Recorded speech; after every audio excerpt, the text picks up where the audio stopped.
네. 지금 사법의 판으로 봤을 때는 네. 저는 이건 반대로 기울어진 운동장이다. 그런 생각이 많이 들거든요. 예, 예. 아니 당장에 사실 이재명 대표 재판만 보세요. 네. 1심 6개월 내에 해야 되는 걸 갖다 2년 2개월을 끌고 있는데 지금 뭐 대통령 탄핵 심판 같은 경우에 뭐 어제 뭐 추가 증인 신청도 지금 안 받아줬잖아요. 그렇죠. 안 받아주고 뭐 지금 이번 주 내에 거의 종결한다 그런 얘기 나오고 있지 않습니까? 예, 예. 그렇게 봤을 때 그러면은 총 걸리는 시간이 거의 뭐 한 2달 조금 넘는 그 정도밖에 안 되는 맞습니다. 거예요. 이게 과연 형평에 맞나? 물론 여기는 헌재고 여기는 법정이지만은 네. 국민들이 느끼는 어떤 사법의 그 저울은 똑같거든요. 맞아요. 그런 맞아요. 측면에서 야 누가 기울어진 운동장이지 그런 네. 생각이 드는 거예요. 그게 지금 마치 일종의 이제 그 헌재에서 딱 시간을 쪼여가는 빨리빨리 시계를 빨리 돌리기 시작하는 시점. 네. 그다음에 민주당과 그 야당에서 명태균 특검 발의하는 시점. 네. 그다음에 또 저 민주당의 이재명 대표가 본격 운동화끈을 메고 저 블루파크 출범시키면서 대선 준비하는 시점. 이게 다 비슷하게 맞물리지 않아요? 그러니까요. 여기서 빨리 이제 네. 조기 대선 결정을 해가지고 조기 대선 판 깔아주고 네. 뭐 유리한 지금도 저는 민주당이 유리하다고 생각하는데 더 네. 유리한 미디어 환경 만들고 예. 그리고 사실 특검이라는 게 지금 다 기소 심지어 대통령까지 기소가 다 됐잖아요. 그렇죠. 특검이 뭐가 필요가 있겠어요. 그런데도 뭐 명태균 특검 나온다는 거는 대선을 대비한 스피커 그러니까는 선전선동의 장으로 활용을 하겠다. 그렇게 그쵸. 보일 수밖에 없는 그러니까 일종의 이제 그 마이크를 들고 대선 기간 중에 마이크를 들고 만약에 뭐 이재명 저 민주당 대표가 후보가 될 가능성이 매우 크니까 네. 이재명이 이제 허위 비방 선동을 하면 이게 선거법에 저촉이 되기 때문에 본인은 안 하고 나머지 특검을 통해서 이제 여러 가지 상황들을 계속 중계 방송을 내보내면서 네. 일종의 이제 네거티브 선전 효과를 누리겠다 뭐 이런 의도가 있는 거 같지 않아요? 그렇죠. 이게 왜냐하면은 네. 지금 명태균 특검을 낸 이유가 보세요. 내란 특검을 원래 얘기를 했었는데 이게 그쵸. 실효성이 없어요. 맞아. 관련자들 다 기소가 됐는데 뭘 더 수사를 해서 기소를 하겠어요. 그리고 국민들도 별로 관심이 없고 아니 뭐 중앙법원에서 재판하는 데인데 무슨 특검이야 그럴 거 아니에요. 그쵸, 그쵸. 그러니까는 명태균 이른바 황금폰을 꺼내서 지금 뭐 윤 대통령이나 여권의 불리한 사실들을 다 일일이 브리핑을 하겠다. 네. 그런 의도로 보이네요. 네. 근데 이게 지금 헌재가 저는 사실은 이 탄핵안이 들어간 순간 제가 그때 얘기했던 거 기억나요? 저는 박근혜 대통령이 91일이 걸렸죠. 네. 그래서 제가 박근혜 대통령보다는 훨씬 빨리 할 것 같다. 내 느낌에는 한 80일 정도에 끝낼 것 같다라는 제가 얘기를 했었었는데 네. 저는 기본적으로 헌법재판소의 전체적으로 그 감싼 분위기가 초기에 이거는 뭐 그렇게 오래 걸릴 게 없다. 명확 관화하게 대통령이 처음에 이제 포고령 내리고 이런 부분들을 보면은 이게 헌법에 위반되는 경우들이 있기가 명확히 보이기 때문에 이거 오래 끌 필요 없다. 빨리 정리한다라는 입장이 많이 있다라고 저는 읽었었거든요. 네네. 그런데 문제는 뭐냐면 그 사이에 여러 가지 새로운 이제 그 처음에 군인들 장성들이 했던 주장들이 뒤집히기도 하고 여러 개 이제 뭐 주장이 오염됐다는 주장이 나오기도 하고 하는데 그러면은 새로운 상황이 발생을 하다 보니까 저도 그럼 헌재 입장에서는 밝혀야 될 요소들이 많기 때문에 저는 80일을 예상을 했지만 실질적으로는 더 길어질 수도 있겠다라는 느낌도 좀 있었거든요. 네. 근데 지금 패턴으로 보면 지금 전혀 늘리지 않는다 하는 느낌이 오는 거잖아요. 자, 이게 그러니까 헌재에서 내란죄를 빼겠다라고 네. 할 때부터 그렇지 네. 그렇게 안 하겠다는 밑자락을 깐 거예요. 아, 만약에 네. 형사상 내란죄를 제대로 다루겠다라고 네. 한다면은 지금 주요 증인들의 증언이 바뀌잖아요. 그렇죠. 그리고 이제 현행 형사소송법에서는 법정에서 이렇게 말이 바뀌면은 옛날에 검찰에서 조사받았던 거 못 쓰거든요. 그렇죠, 그렇죠. 그런데 그럼에도 불구하고 다 증거로 채택해서 보겠다는 거 아닙니까? 그렇죠. 그런 이거는 이 사건을 형사 사건의 저울에서 보지 않겠다. 네. 우리 내란죄 뺐지 않냐. 네. 대통령의 헌법 위반만 다루겠다. 네. 그러니까 이거 일일이 뭐 말이 어떻게 바뀌고 누구 말이 맞고 이거 안 따지겠다. 저는 네. 그렇게 읽혀요. 근데 이 점과 관련해서 진짜 이상한 게 뭐냐 하면 박근혜 대통령 탄핵이 법적으로 분쟁이 됐었을 때는 2016년 아닙니까? 네. 2016년이었는데 자, 문재인 대통령이 집권을 한 후에 2020년에 민주당에서 저 문재인 정부에서 이거를 바꾸잖아요. 그렇죠. 국회에서도 바꿔갖고 결국은 저 증인이 자기가 그 참관에 사인한 그 신문 조서라고 하더라도 네. 재판에 가서 아니에요. 저는 이때 이 진술 잘못됐어요라고 뒤집으면 그 사람 말을 들어줘야 된다라고 하는 거를 후행해서 2020년 바꿨단 말이죠. 네. 그러면은 2016년에 박근혜 대통령 재판 때는 없었던 형사법 관련법 조항이 새로 생겼다면 헌재는 하늘에서 떨어진 조직이 아닐진데 왜 이 법적인 이 흐름을 인정을 하지 않는 거죠? 왜 자기네만 2020년을 건너뛰어서 2016년으로 가서 2016년의 원칙을 준용한다고 하는 거죠? 그게 이제 윤 대통령 대리인단도 그렇고 네. 뭐 법조계 일각에서도 그렇고 네. 아니 헌재 법 바뀐 거 모르냐. 네. 2016년하고 지금 2025년은 다르지 않냐. 그쵸. 그 사이에 법이 바뀌어서 그때는 당사자가 동의하지 않아도 증거를 쓸 수 있어도 지금 못 쓰는 거 아니냐. 그렇죠. 라고 하는데 헌재가 그럼에도 불구하고 밀어붙이겠다고 했거든요. 네. 논리는 뭐냐면은 네. 형사재판과 헌법재판은 다르다. 음. 그거예요. 그러니까 형사재판은 누군가 처벌을 결정을 하는 것이고 네. 헌법재판 이게 지금 파면 여부를 결정하는 탄핵도 헌법재판이잖아요. 네. 헌법재판은 파면 여부 그 사람의 직을 유지할지 안 할지 그걸 결정하는 거니까 네. 성질이 다르다. 똑같지 않다. 그래서 이거를 갖다가 똑같이 형사소송법을 준용해서 하는 게 아니다라는 그런 입장인 거예요. 근데 저는 무식쟁이인가요? 저는 이게 형사재판과 헌법재판 오히려 형사재판의 경우에는 인신에 대해서 뭐 몇 년이다 벌금형이다 이런 거를 내리는 거고 여기서 지금 헌재가 다루고 있는 헌법재판이라는 거는 결국 한 나라의 국민의 뜻으로 뽑은 대통령을 탄핵을 시키느냐 마느냐 하는 굉장히 개인의 무슨 뭐 몇 년형을 사는 것만큼 혹은 그 이상으로 굉장히 중요한 사안인데 이 둘은 다르기 때문에 그리고 또 제가 아는 저 같은 무식자가 아는 원칙으로는 헌법재판소의 재판도 형사재판에 준한다. 라고 저는 알고 있거든요. 그게 이제 법수 규정이 어떻게 돼 있냐면은 헌법재판소 법에 그렇게 돼 있어요. 헌법재판소법 이제 그 34조인가 그게 기억이 되는데 네. 다른 규정이 없는 경우 이 법에 규정이 없으면은 네. 기본적으로 민사소송법을 준용을 한다. 네. 다만 탄핵 심판 같은 경우에는 네. 형사소송 법령을 준용한다 그렇게 돼 있어요. 네. 그러니까 말 그대로 이거 탄핵 심판이니까 네. 형사소송법 준용해야지라고 네. 충분히 주장할 수 있고 지금 에디슨님 말씀대로 그게 굉장히 일리 있는 얘기인데 네. 헌재는 저는 좀 고무줄 같다는 생각이 드는데 네. 근데 어쨌든 기본적으로 이거는 네. 헌법소송이잖아. 네. 성질에 반하지 않는 범위 내. 그러니까 법문에도 그게 있긴 해요. 네. 거기서도 성질에 반하지 않는 범위 내에서 이제 네. 다른 법령을 준용한다. 그게 있는데 네. 그러니까 그걸 내세우면서 야 성질에 반하지 않는 범위 내에서 준용한다. 그러지 누가 100% 준용한데 지금 그러는 거예요. 근데 성질에 반하고 안 반하고는 네가 결정하니? 그렇죠, 그렇죠. 네가 결정하는 우리가 결정해. 그거 우리가 심판하잖아. 우리가 결정해. 그런 거죠. 그거네. 네. 성질에 반한다 안 한다는 우리가 네. 결정하는데 나는 이거 저 반하지 않는다고 봐. 그러니까 난 이렇게 할래라고 얘기하면 그렇죠. 그러면은 헌법재판소가 음. 잘못된 판단을 내린다거나 똥꼬집을 부리면 헌재의 똥꼬집은 누가 제어할 수 있죠? 그게 골치 아픈 게 네. 헌재가 단신제잖아요. 네. 1심으로 끝나잖아요. 네. 상고심 뭐 판단 받을 게 없잖아요. 네. 그러니까 시정이 안 되는 거죠. 이 잘못된 절차로 대통령이 파면이 됐더라도 네. 시정이 안 되는 거예요. 그게 문제인 거죠. 대박이네. 그래서 박근혜 전 대통령 네. 사례를 들었잖아요. 헌재에서. 야 박근혜 대통령 때도 그렇게 했어. 우리 다 수사 기록 받아서 했어. 네.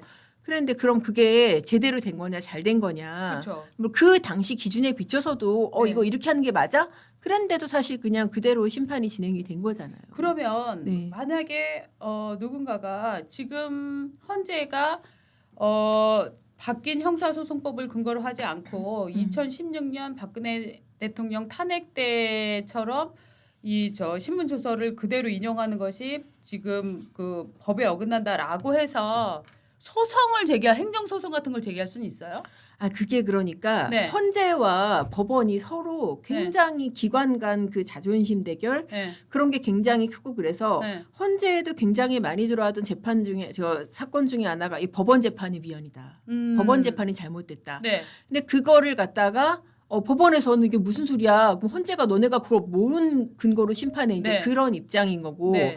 그거 갖고 과거에 이제 그 두 기관이 크게 부딪혔어요. 헌재는 네. 아니야 이거를 갖다가 뭐 사심자를 우리가 정면으로 하는 건 아닌데 너네가 법령 해석을 너무 이상하게 하면 우리 그거 이상하다고 평가할 수 있어. 그거 가지고 네. 둘이 치열하게 싸웠거든요. 그럼 네. 만약에 이번 같은 경우에도 네. 헌재가 대통령을 파면한 결정이 이게 헌법에 위반된다 아니면 네. 법률에 위반된다라고 법원에 가져가면 네. 법원에서는 기본적으로 일단은 안 받아들일 거고 네. 또 혹시 모르자 정말 진짜 정말 독특한 소신을 가진 분이 네. 그래 이거 헌재 잘못했네라고 할 가능성 저는 사실 거의 많이 없다고는 보는데 네. 근데 제도적으로는 힘들다.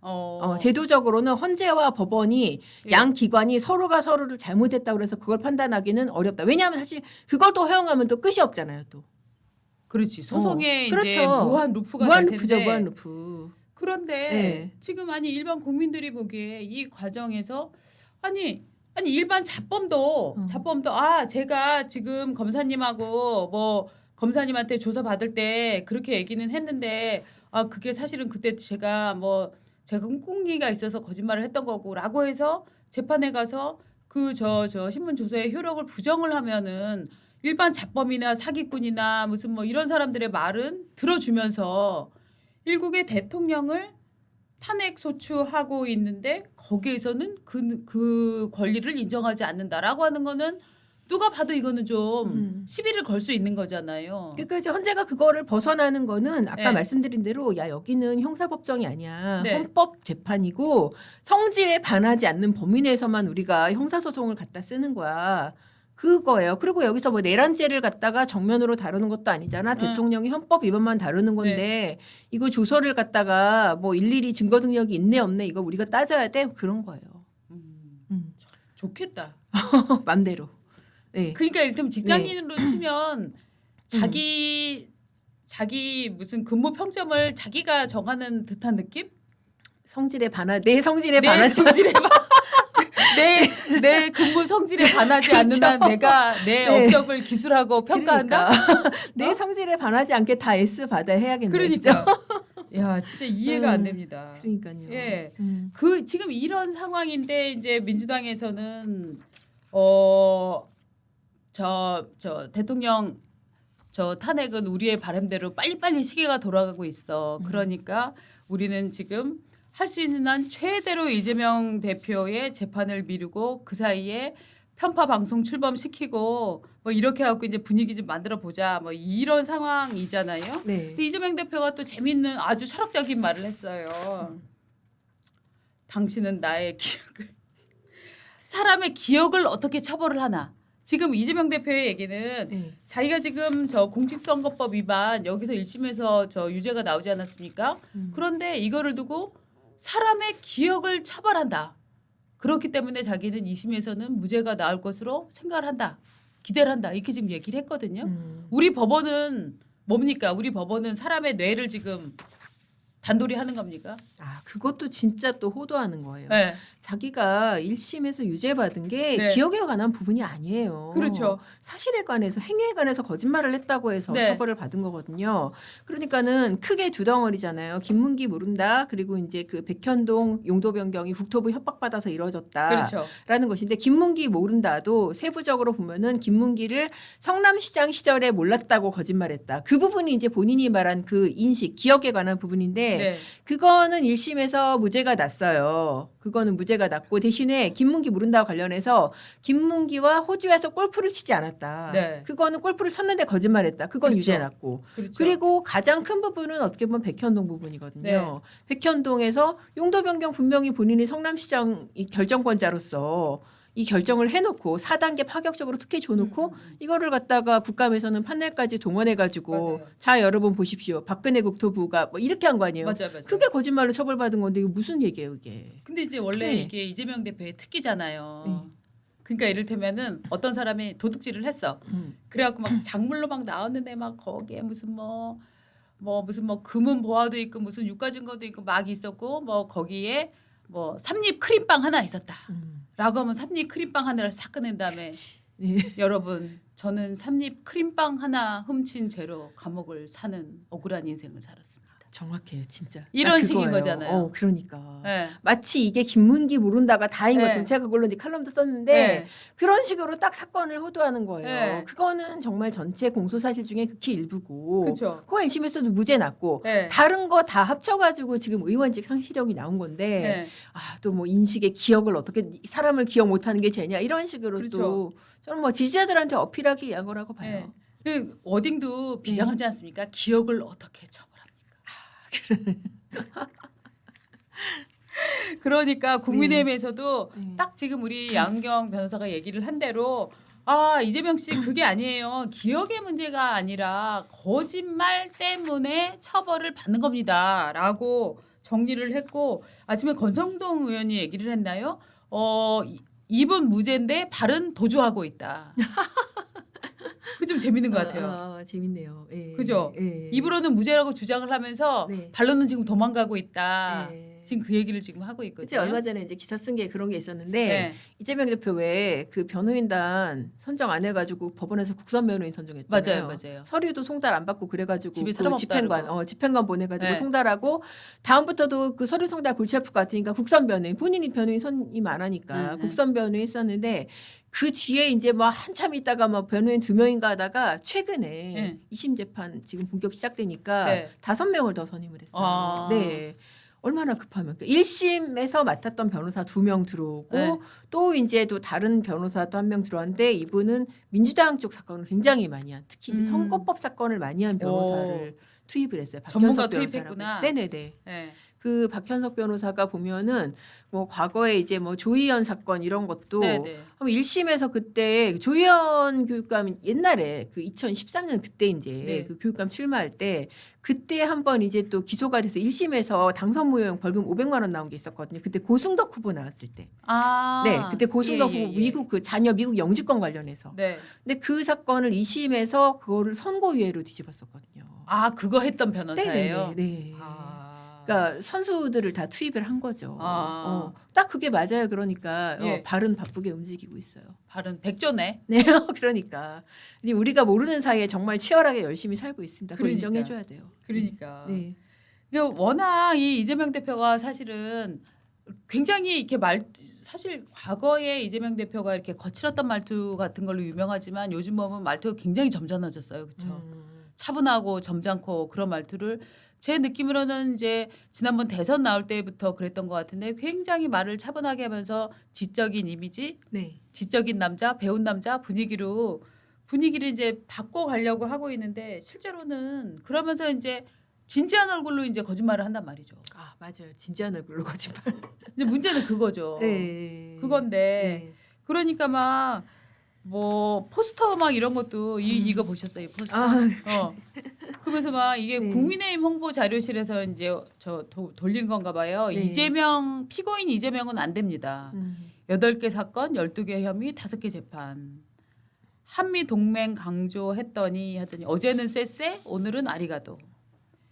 연금 개혁하자고 했더니 그러니까 즉 국민의힘 보수 여당에서 한미동맹 강조해야 됩니다라고 얘기했더니 이재명 대표는 어제는 쎄쎄하고 또 오늘은 아리가또 하고 있다.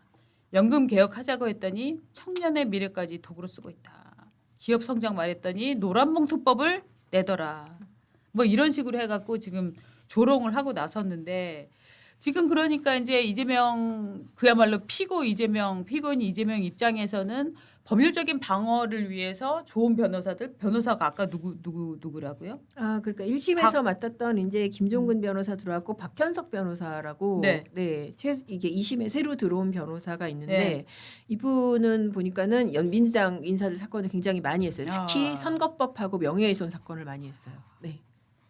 선거법과 명예훼손. 요게 또 이제 이 이재명 대표 입장에서는 굉장히 그렇죠. 이런 걸 다뤄본 경험이라는 게 아주 소중하게 느껴지겠네요. 그럼요. 네. 그러니까 그 조희연 교육감 관련해서 1심에서 유죄가 나왔던 거를 2심에서 선고유예로 네.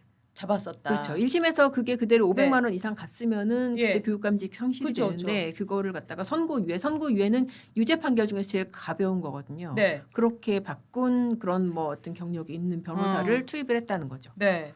자, 여기에서 지금 우리가 주목할 것은 이재명 대표가 굉장히 센 변호사를 지금 붙이고 있다. 사실은 저는 1심에 들어갔던 변호사들 다 잘릴 줄 알았어. 원래 사실 그렇게 가요. 왜냐하면 1심에서 네. 저기 1심에서 이제 네. 망했잖아요. 그래서 네, 1심 망했으니까 네. 그러면 1심 변호사 다 자르고 네. 2심에서 다 진열 정비하는 게 맞는데 예. 저는 이건 이제 어떤 차원으로 봤냐면은 네. 1심 변호사가 이제 김종근, 이승엽 변호사. 김종근 네. 변호사가 연수원 18기고 이 네. 대표 동기예요. 네. 연수원 동기고 둘이 개인적으로도 이제 상당히 가까울 거예요. 이재명 대표랑 동기다. 네, 그리고 이승엽 변호사도 이제 부장판사 출신이고, 네. 저는 그 두 사람 같은 경우에는 변론은 상당히 잘했다고 생각해요. 왜? 이 그 사법의 씬에서도 보면은 네. 결국은 사건의 모양이 결정하는 거지. 그치. 변호사의 역량은 한계가 있어요. 맞아요. 변호사의 역량으로 무죄를 유죄로 받고 유죄를 무죄로 이거는 진짜 한계가 있거든요. 그러니까 1심에서 망한 거는 변호사 역량 때문에 아니라 사실 어떻게 보면 사건이 본인이 지은 죄 때문 아니에요? 그러니까요. 아니 지금 제가 기억하는 거로도 성남시 공무원 이런 사람도 한 네. 20명씩 나와가지고 네. 아니에요 그때 시장님이 용도 네. 변경했는데 그러는데 그거 어떻게 그걸 유죄를 그러니까. 안 하겠어요. 그러니까 본인도 아는구나. 내가 음. 천하의 변호사를 갖다 대도 그러니까 내가 1심에서 네. 이길 수 없었다. 그러니까 내가 변호사를 다 잘라봤자 나한테만 손해다. 오히려 사건을 네. 잘 알고 있는 사람을 맞아요. 2심까지 같이 가는 게 낫다라고 판단을 한 그게 건가 보다. 중요한 게 지금 사건을 잘하는 사람이 있어야 돼. 왜냐하면 네. 기간이 짧잖아요. 네. 재판부가 2월 26일에 특별한 일 없으면 결심한다고 했잖아요. 네. 그럼 그 안에 새로 변호사 선임을 하면 아무리 잘하는 사람이라도 네. 기록 파악하고 네. 1심 기록 보고 사건 전략 세우고 시간이 필요하잖아요. 네. 그러니까 1심 했던 사람 잘 아는 사람을 투입을 해서 이건 네. 이렇게 되는 겁니다. 쟁점 네. 정리 빨리 하고 네. 그리고 새로운 전략 치고 나가고 뭐 네. 그럴 게 아닐까?